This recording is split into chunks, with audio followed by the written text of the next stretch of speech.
মনামি বাসু রয় প্রশ্ন করেছিলেন ডায়েটিশিয়ান ফিল্ডে স্যালারি, ফ্রেশার স্যালারি খুব কম, 5 বছরেও স্যালারি বাড়ে না এমনটা শুনছি, তাহলে করব কি?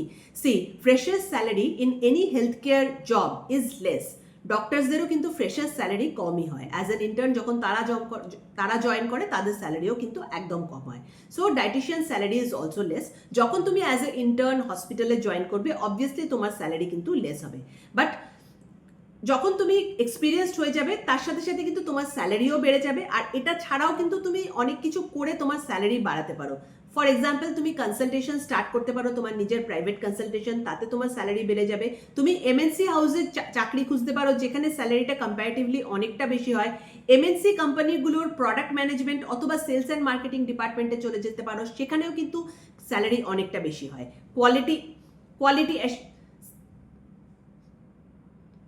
কোয়ালিটি অ্যাসিওরেন্স ডিপার্টমেন্টেও যদি তুমি কাজ পাও সেখানেও কিন্তু স্যালারিটাই অনেকটাই বেশি হবে। কোয়ালিটি অ্যাসিওরেন্সেও চলে যেতে পারো, সেখানেও কিন্তু স্যালারি অনেকটাই বেশি হবে।